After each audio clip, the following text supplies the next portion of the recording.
मित्रों नमस्कार। मैं ना सोनांचली कथा कहानी और उपन्यास की संघ के साथ पुनः उपस्थित हूं। मित्रों इस समय मैं वाचन कर रहा हूं उपन्यास आधा गांव का। आधा गांव जिसे लिखा है राही मासूम रजा ने। अब तक मैं अपने वाचन के पिछले क्रम में उपन्यास आधा गांव के भाग 13 तक का वाचन कर चुका हूं, जिसे आप मेरे चैनल कथा कहानी और उपन्यास पर जाकर क्रमवार सुन सकते हैं। आज के वाचन के क्रम में लीजिए सुनिए उपन्यास आधा गांव के भाग 14 का वाचन मेरे अर्थात नाथ सोनांचली के स्वर में। जवाद मियां बाहर आ गए, जहां उनके बड़े बेटे कमाल उर्फ कम्मो का स्कूल जमा हुआ था। पड़ोस के जुलाहों और दागदार सैयदों और खरे गरीब सैयदों के लड़के लड़कियां दो का पहाड़ा याद करने में मशगूल थे, और खुद कम्मो 3 टांग की एक कुर्सी पर बैठा हुआ कोई किताब पढ़ रहा था। छोटा भाई फिदा हुसैन उर्फ फिद्दू स्कूल को सख्त नापसंद करता था। वह अभी अभी खेत से वापस आया था और सामने के एक दर में उकड़ू बैठा बीड़ी पी रहा था। इस स्कूल ने जवाद मियां के घर की बहुत सी छोटी मोटी ख्वाहिशें पूरी कर दी थी। मसलन रहमान वो अब पैबंद लगा कपड़ा नहीं पहन रही थी। विद्यार्थियों के घर से गल्ला भी आता था और पैसा भी। कम्मों के स्कूल में कोई 50 लड़के लड़कियां पहाड़ा याद करने और आम सिपारा और कायदा बगदादी पढ़ने आते थे। मित्रों, कुरान के तीसरे हिस्से को आम सिपारा कहते हैं। 4 आने महीने की बच्चे के फीस के हिसाब से कोई 12.5 रुपए फीस के आते थे, लेकिन कभी पूरी फीस इकट्ठा नहीं हो पाती थी। लगभग 10 रुपए माहवार की आमदनी हो ही जाती थी। इसके अलावा फसल पर गल्ला आ जाता था। जुलाहों से कुछ गमछे और लुंगियां भी मिल जाती थी। 3-3.5 बीघे की खेती भी थी, इसलिए जवाद मियां के घर में एक हद तक आसूदगी थी। और सबसे बड़ी अलामत यह थी कि रहमान वो कम्मों का ब्याह करने के लिए सख्त बेचैन थी। वह दिन रात एक बहू के ख्वाब देखा करती थी। खुद जवाद मियां भी यही चाहते थे, मगर वह उसका इंतजार कर रहे थे कि कम्मो डॉक्टरी शुरू कर ले, तब रिश्ता ढूंढा जाए। कम्मो के डॉक्टर होने की खबर को जवाद मियां और रहमान बो और फिद्दू ने सख्ती से छुपा रखा था। हकीम अली कबीर को कब्ल अज वक्त नाराज करने से कोई फायदा तो नहीं। खुद कम्मो भी होम्योपैथी की किताब को कुरान शरीफ के नुजदान में रखता था और कभी कभी रेहल पर रखकर पढ़ता हुआ भी नजर आता था। चुनाचे गंगौली में बड़ा सुहरा था कि कम्मो बड़ा मजहबी आदमी है। वह हर वक्त तिलावत किया करता है, और इधर कोई 2 बरस से तो उसने दुनिया में दिलचस्पी लेना भी छोड़ दिया है। बस हर वक्त कुरान है और वह है। किसी ने इस बात पर गौर ही नहीं किया कि इधर मुहर्रम या गर्मी की छुट्टियों में जब सईदा आ जाती है तो कम्मो की आंखों में एक चमक पैदा हो जाती है और वह अपनी मां से हंस हंस बातें करने लगता है। और जब सईदा चली जाती है तो कम्मो उदास हो जाता है। इस बात पर किसी ने इसलिए गौर नहीं किया कि यह गौर करने की बात ही न थी। कहां अबू मियां की बेटी सईदा और कहां जवाद मियां का हरामी बेटा कम्मो। यह बात सिर्फ कम्मो को मालूम थी कि वह सईदा के जाने के बाद उदास हो जाता है, लेकिन वह अपने आप से भी यह सवाल करने से डरता था कि ऐसा क्यों हो जाता है। वह तन्हाई में भी सईदा से बातें करने के बारे में नहीं सोचता था, लेकिन उसने यह जरूर तय कर लिया था कि वह शादी नहीं करेगा। चुनाचे जब रहमान वो उसकी शादी की बात निकालती तो वह टाल जाता। जवाद मियां ने कम्मो की पढ़ाई में गर्क देखकर अपनी लंबी दाढ़ी पर हाथ फेरा। कम्मो ने उन्हें एक नजर देखने के बाद फिर अपनी किताब पर नजर जमा ली। उसे जवाद मियां से कोई प्यार न था। वह उनसे एक हद तक नफरत ही करता था। वह भी कोई बाप हुआ कि बेटा जिसका नाम बताने से शर्माए और जिसकी बीबी अब भी किसी और आदमी के नाम से पुकारी जाती हो। कमालुद्दीन वल्द सैयद जवाब हुसैन जैदी और मां रहमान बो। क्या सजरा है। मगर वह यह बात जानता था कि अपने पैदा होने पर उसका कोई इख्तियार नहीं था। इसीलिए उसके दिल में अपनी मां यानी रहमान बी की बीबी और जवाद मियाँ के रखैल के लिए भी कोई इज्जत न थी, लेकिन वह उससे नफरत नहीं करता था। कभी कभी तो उसे ऐसा लगता था जैसे वह अपनी मां से मोहब्बत करता है। ये मौके उस वक्त आते थे जब जवाद मियाँ उसकी मां को गालियां देते देते मार बैठते थे। वह इन मौकों पर बिलबिला उठता था, बाप से तू मैं हो जाती थी, और फिर वह बाहरी दालान में 3 पायों वाली कुर्सी पर बैठकर यह सोचने लगता था कि आखिर वह इस गांव में रह क्यों रहा है। क्या रखा है इन कच्चे मकानों और गंदी गलियों में। उसका जी चाहता था कि लोग उसे भी उसी तरह देखें जिस तरह और बापों के बेटों को देखते हैं। लेकिन इस गांव में तो भंगियों चमारों तक को मालूम था कि वह हरामी है। उसके बाप की खरी हड्डी उसे हलाली नहीं बना सकती थी, इसलिए वह गांव के उन तमाम लोगों से जलता था जो हलाली थे। इसीलिए उसकी किसी बच्चे से दोस्ती भी नहीं हुई। मुनिस, मासूम, गिग्गे, सम्मू, मन्नन और हद तो यह है कि मिगदाद तक के साथ नहीं खेला। ये लड़के टोलियों में निकलते, शोर करते, शरारतें करते, बागों से फल तोड़ते, खेतों से गन्ने चुराते, और कमो अकेला उन्हें देखा करता। गांव भर में फुन्नन मियाँ के लड़कों के सिवा कोई और उस जैसा था भी नहीं। मगर फुन्नन मियाँ के लड़के सैयदों में घुल मिल गए थे, इसलिए उसने फुन्नन मियाँ के लड़कों से भी दोस्ती नहीं की। नतीजे में उसका बचपन एक गहरे सन्नाटे में गुजरा। उसे बचपन का कोई खेल ही नहीं आता था।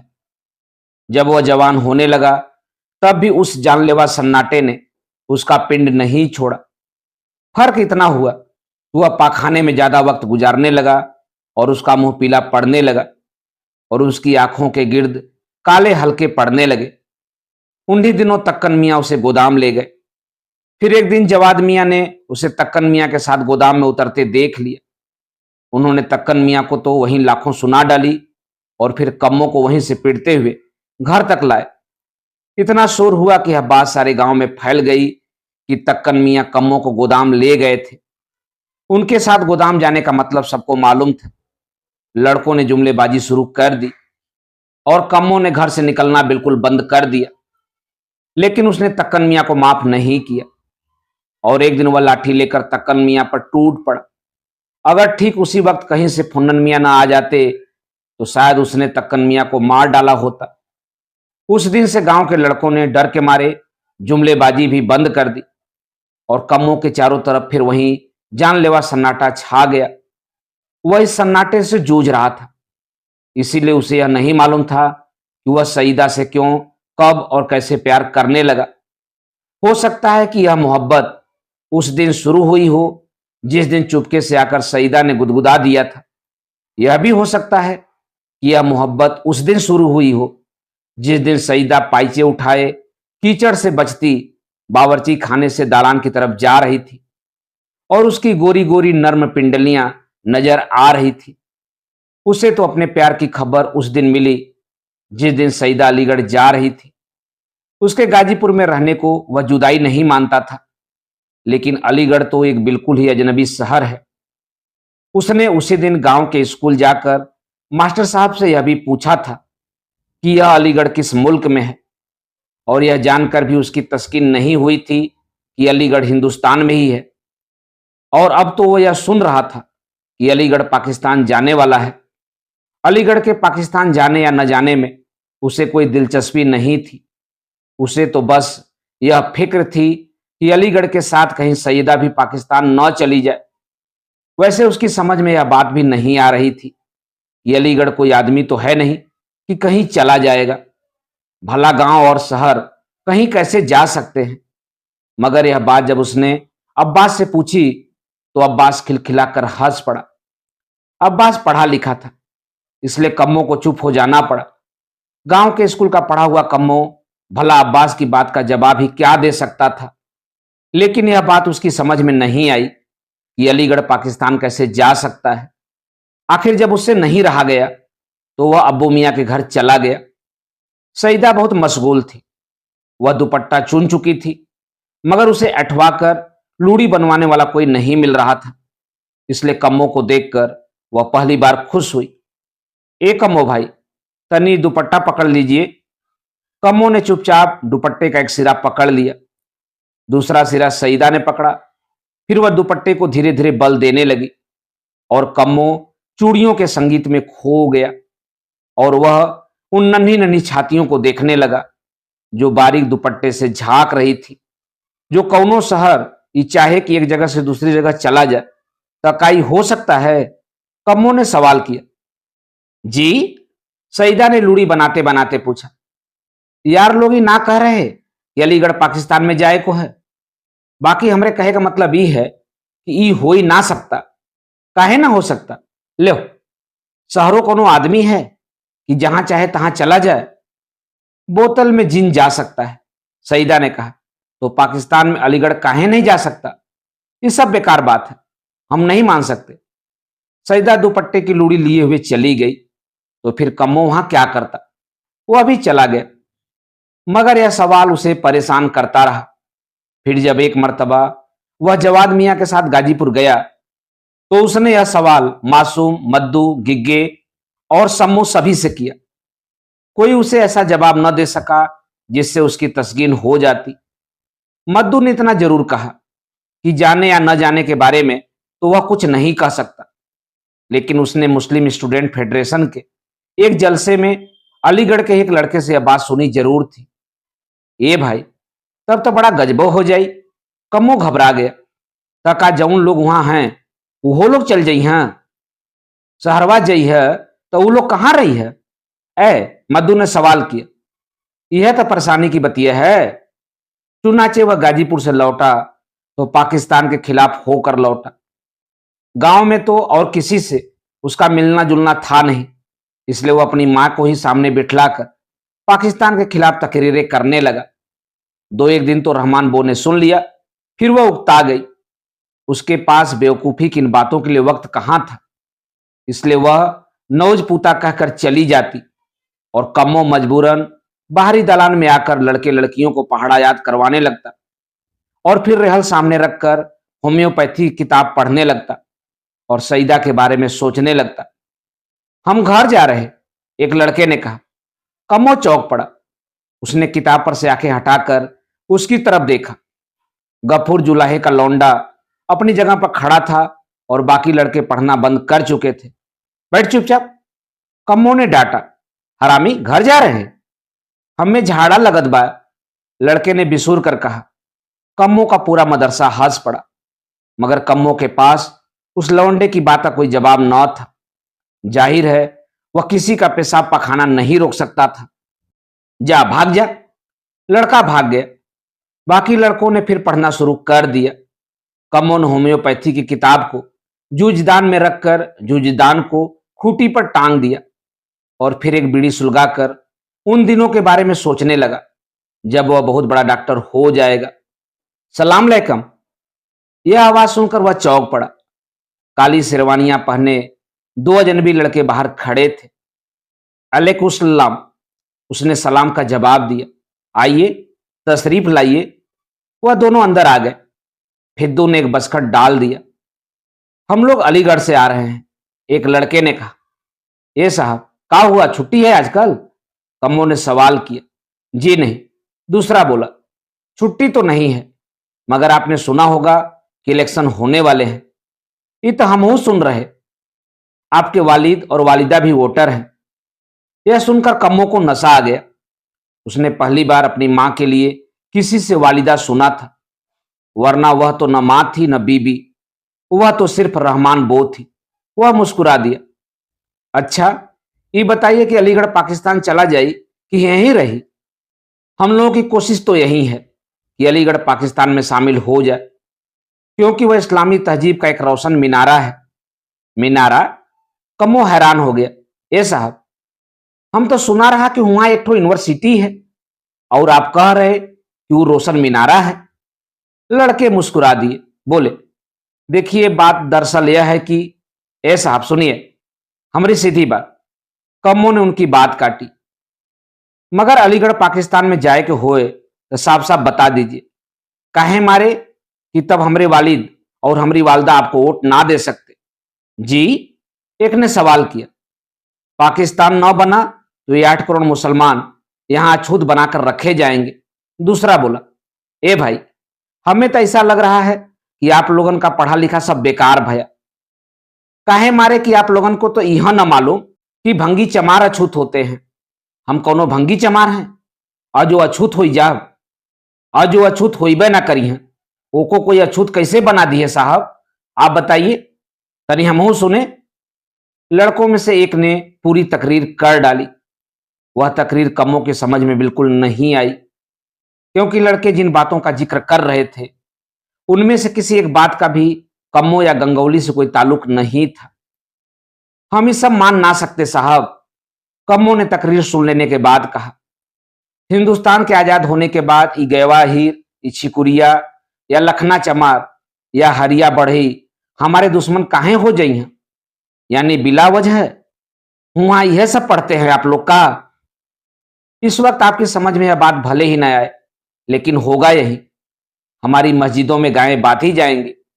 ए साहब, जब मुसलमान लोग पाकिस्तान चल जाई हैं तो फिर मस्जिद में घोड़ा बंधे चाहे गाय, का फर्क पड़ी है?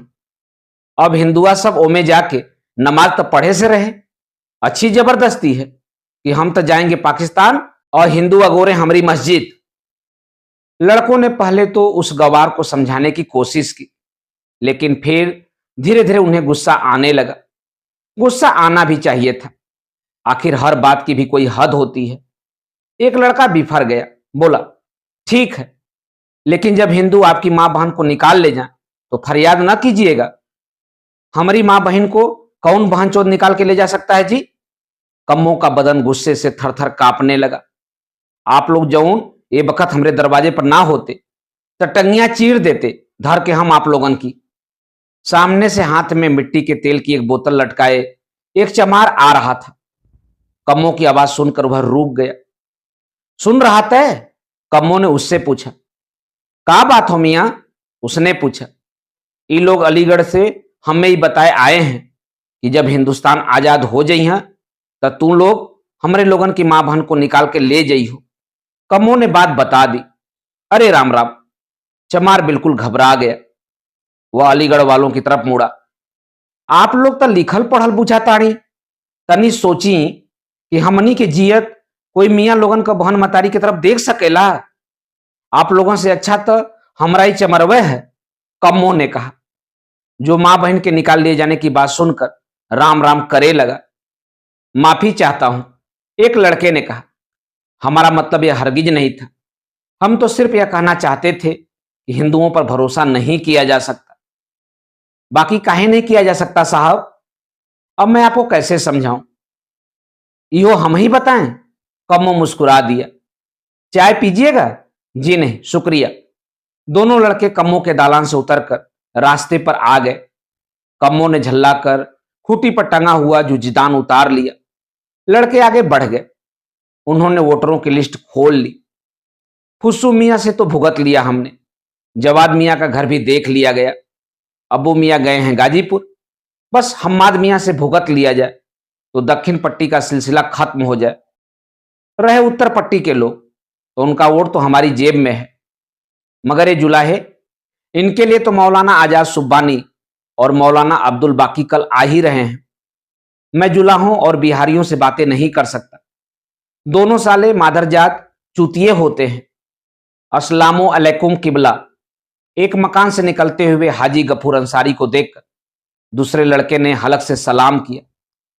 वालेकुम सलाम भैया, हाजी साहब ने जवाब दिया। आप लोग अलीगढ़ से आए हैं का? जी हां, हम तो देखते ही समझ गए रहे। हाजी साहब ने दाढ़ी पर हाथ फेर कर कहा, और अपनी पहचान पर वह इतने खुश हुए कि मुस्कुरा दिए। आप लोग आज शाम को बोलिएगा? जी नहीं, एक ने कहा। जलसा तो कल होगा। मौलाना आजाद सुब्बानी और मौलाना अब्दुल बाकी साहब तशरीफ ला रहे हैं ना? बाकी काहे को तशरीफिया लिया रहे? हाजी साहब ने तुर्की बतुर्की जवाब दिया।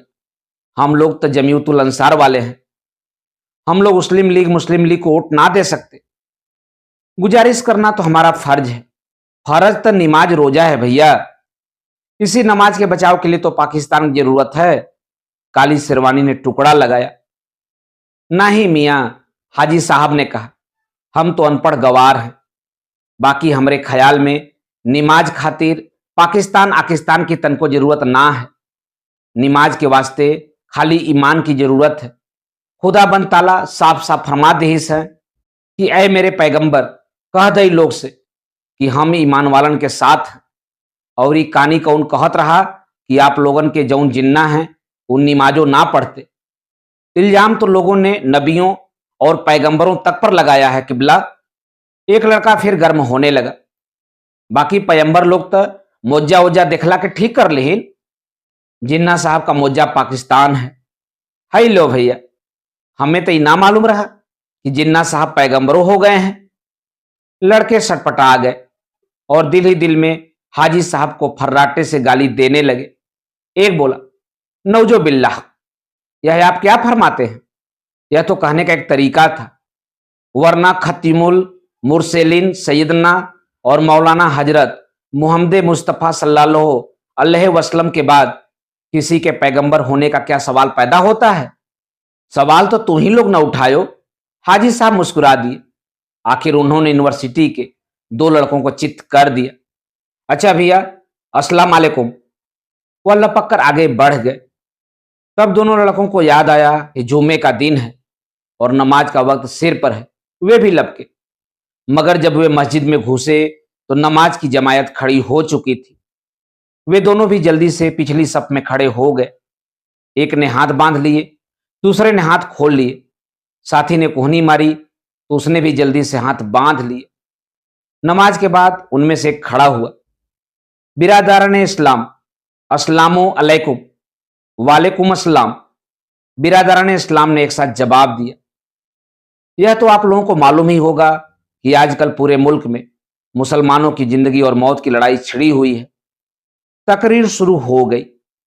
हम ऐसे मुल्क में रहते हैं जिसमें हमारी हैसियत दाल में नमक से ज्यादा नहीं है। एक बार अंग्रेजों का साया हटा तो हिंदू हमें खा जाएंगे। इसीलिए हिंदुस्तानी मुसलमानों को एक ऐसी जगह की जरूरत है जहां वह इज्जत से जी सके। मैं यह नहीं कहता कि खालिद बिन वलीद और मोहम्मद बिन कासिम की औलादें हिंदुओं से डरती हैं। बहुत जोशीली तकरीर थी। बीच बीच में बिरादरान इस्लाम ने तकबीर भी बोली। नतीजे में राकियों और जुलाहों के एक बड़े हिस्से ने यह तय किया कि वोट लीग को ही देना चाहिए। यह एक मजहबी फर्ज है। हाजी गफूर ने कई मर्तबा बोलना चाहा, लेकिन नौजवानों ने उन्हें बोलने का मौका नहीं दिया। तो जात जा लोग अपनी माँ चुदावे। हाजी साहब को गुस्सा आ गया। गुस्से में वह यह भी भूल गए कि वह मस्जिद में है। अलीगढ़ से आने वालों ने इस गाली का पूरा फायदा उठाया। जो लोग ढुलमुला रहे थे वह भी बिल्कुल गजपुख्ता हो गए। हाजी साहब गुस्से में मस्जिद से निकल आए। उनकी समझ में तकरीर बिल्कुल नहीं आई थी। उनकी समझ में यह बात भी नहीं आ रही थी कि मुसलमानों को यह एकदम से एक पनाहगाह की जरूरत क्यों आ पड़ी है और अंग्रेजों का वह साया कहाँ है जिसकी बात लड़कों ने इस धूमधाम से की थी। गंगौली में तो अब तक कोई अंग्रेज देखा ही नहीं गया था, और जब अंग्रेज हिंदुस्तान में नहीं थे तब आखिर हिंदुओं ने मुसलमानों को क्यों नहीं मार डाला? और बुनियादी सवाल यह था कि जिंदगी मौत खुदा के हाथ में है या अंग्रेजों और जिन्ना साहब के हाथ में। और ही हम तब फिनहू जुलाहे के जुलाहा रह जाई। का पाकिस्तान में मियाँ लोग जुलहन से रिश्ता नाता करे लगी हैं? कैसे बात करत जात बड़ा चाचा? छिकुरिया ने उन्हें बड़बड़ाता देखकर सवाल किया। वह उस वक्त फुन्नन मियाँ के दरवाजे पर बैठा दुल्हन से गप लड़ा रहा था। पम्मो उसकी मूछों से खेल रही थी और सुल्तान फातिमा उर्फ फत्तो उसे अपनी गुड़िया के ब्याह का हाल सुना रही थी और शिकायत कर रही थी कि बड़ी कनीज फातिमा उर्फ कुद्दन ने जहेज देने में बड़ी कंजूसी से काम लिया। कुद्दन उस वक्त बावर्ची खाने में उकड़ी बैठी दाल भात खा रही थी। यह कुद्दन 9-10 साल की बड़ी खूबसूरत लड़की निकल आई थी। उसे रुकइये का सारा नमक मिल गया था। नाक नक्शा भी वही था। मोटी मोटी गहरी आंखें, वही सांवला किताबी चेहरा, सफेद चमकदार दांतें जिनमें परछाई पड़ने लगे, वहीं ढला हुआ बदन। कुलसुम तो उसे आंख भर देखती ही न थी, और जो भी कभी देख लेती तो फिर फौरन अपनी एड़ी देखती। और मगफिये जो कभी कुद्दन को डांटती तो कुलसी मगफिये की खबर ले डालती। नतीजे में कुद्दन हंसने लगती और मगफिये रोने लगती। इसीलिए कुद्दन का दिमाग हमेशा सातवें आसमान पर रहा करता था। उसने जो सुना कि फत्तो उसकी बुराई कर रही है तो वहीं से चीखी, ए माटी मिली, बिल्कुल झूठी है रे, तो एक ही बात मत मन बे, तो इसे इहो पूछ कि खुदो कैसी डाल लिया ही रही, दो ही मुट्ठी चीनियों ना जुड़ी और ऊपर चलिए हमें कंजूस कहे, तो आपके चिनिया से मिठा भात पकाइन रहे। फत्तो ने चमकदार सवाल किया। यह सुनकर कुद्दन लाजवाब हो गई। केको ओट देबे रे, कुलसुम ने लेटे लेटे छिकुरिया को आवाज दी। हमनी का तो फैसला कर ले हई कि गांधी जी के वोट देहल जाई। छिकुरिया ने बड़बड़ाते हुए हाजी गफूर को देखते हुए कहा, जो बार बार अपने कंधे का रुमाल बराबर करते जा रहे थे। आपो के तो वोट देवे के होई? उसने सवाल किया। हम तो सुनत हई कि मियाँ लोग मुस्लिम लीग के वोट देत बाड़ा। हम माटी मिली मुस्लिम लीग को कभी जो दें अपना वोट। कुलसीम ने चमक कर कहा, मैं तो अपने मुमताज को देवे अपना वोट। दोनों अलीगढ़ वाले हमारे यहाँ आए रहे, हम उन्हों लोगों से साफ साफ कह दिया ये बात। हे बीबी, ये पाकिस्तानवा बनी के है? शिकुरिया ने वह सवाल किया जो उसे बहुत दिनों से सता रहा था। और कहा जाने के हर बन रहा माटी मिला, जौनी गाजीपुर में बनत तो हमहू देख लेती। शिकुरिया ने अपनी धोती की फेट से कच्ची तंबाकू की पत्ती निकालते हुए कहा, हम तो समझत बाड़ी की ये पाकिस्तान कौनो मस्जिद वस्जिद होई। वह बाएं हाथ की हथेली पर दाहिने हाथ के अंगूठे से तंबाकू मलने ही जा रहा था। उसने आते हुए तन्नू को देख लिया। वह खड़ा हो गया। सलाम मीर साहब। तन्नू मुस्कुरा दिया। क्या कर रहा बे? हम बीबी से ही पूछत रहली कि हई पाकिस्तान कोनो मस्जिद वस्जिद बाका। तन्नू हंस दिया। उसके पास शिकुरिया के इस निहायत माकूल सवाल का कोई जवाब न था, इसलिए वह हंसता हुआ अंदर चला गया और कुलसुम को सलाम करके एक चारपाई पर लेट गया। उसी चारपाई के पायता मगफिये बैठी पालक का साग काट रही थी। ए बेटा, हम सुना है कि तू सल्लो से ब्याह करे से इनकार कर दिए हो। कुलसुम ने उसे एक पान देते हुए यह सवाल किया। बाकी हम इकरार कब किया रहा दादी? तन्नू ने पूछा। बाकी ये बेटा, तोरे अब्बा वसीयत ना कर गए रहे? वसीयत करे के वास्ते उन्हें एक ठो फुसुआ चाचा मिले रहे। तन्नू ने वह सवाल कर दिया जिसका जवाब गंगौली में किसी के पास नहीं था और जिस सवाल पर सारा सैयद बड़ा सोच रहा था। गांव भर में किसी एक को भी इसका यकीन नहीं था कि सब्बू मियाँ ने यह वसीयत की होगी, लेकिन फुस्सू मियाँ की आंखों में आंखें डालकर कोई यह नहीं कह सकता था कि सब्बू मियाँ की वसीयत की बात एक मनगढ़ंत कहानी है। हद तो यह है कि जब जवाद मियाँ तन्नू को डांट रहे थे तब भी उन्हें इसका यकीन था कि सब्बू ने कोई वसीयत नहीं की है। अब जब पूरे सैयद बाड़ा में किसी के पास इस सवाल का जवाब नहीं था तो बेचारी कुलसुम क्या जवाब देती, इसलिए वह सिर्फ इतना कह सकी, वसीयत की बात रहे दो, बाकी सोच बेटा कि कैसी बदनामी की बात है। कहा भाई मगफिये? तन्नू मगफिये से बात करने लगा। मोहम्मद चार रुपया उपया भेज रहे कि ना? वो काहे ना भेजते बेटा, जवाब कुलसुम ने दिया। जरूर भेजते हैं बेचारो। बाकी तो तू जानते हो कि जब से तोहरे दादा को जेहल भइल है 21 पैसे की आमदनी ना भई है। बस इम्तियाज की तनख्वाह और अजीज दुल्हा के रुपए पर घर चल रहा है कोई लष्टम पष्टम। अजीज दुल्हा? यह खिताब तन्नू के दिल से टकराया। क्या बात है इन सासों की भी, दामादों को क्या क्या खिताब दिए जाते हैं। अजीज दुल्हा, नफीस दुल्हा, हसीन दुल्हा, और दुल्हन से कोई नहीं पूछता कि भाई तू भी बता तेरी राय क्या है। उसने मगफिये की तरफ देखा। वह उसी तरह पालक काटने में जुटी हुई थी। हम एक तो कहानी सुनाएं? फत्तो ने उसके सिरहाने बैठते हुए पूछा। सुनाओ। एक ठो रहा बादशाह। देख रही ना, कुद्दन बावर्ची खाने से ही चीखी। दिन को कहानी सुना रही माटी मिली।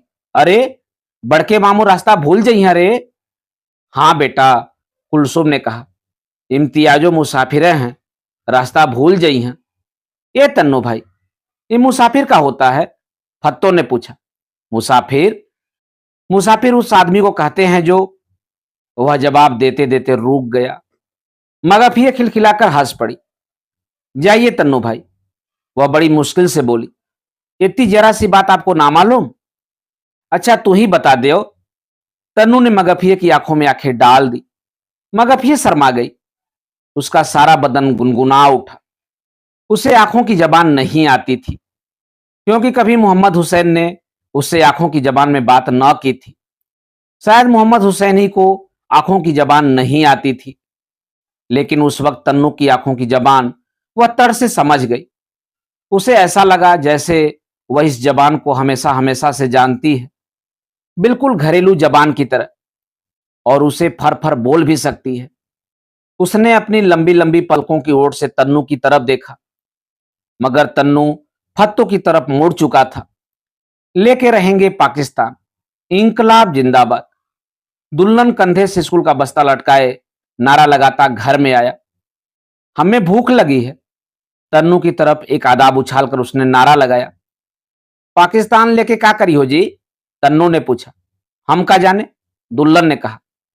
मार लड़कवा सब चिल्लाते रहे तो हम कह दिया।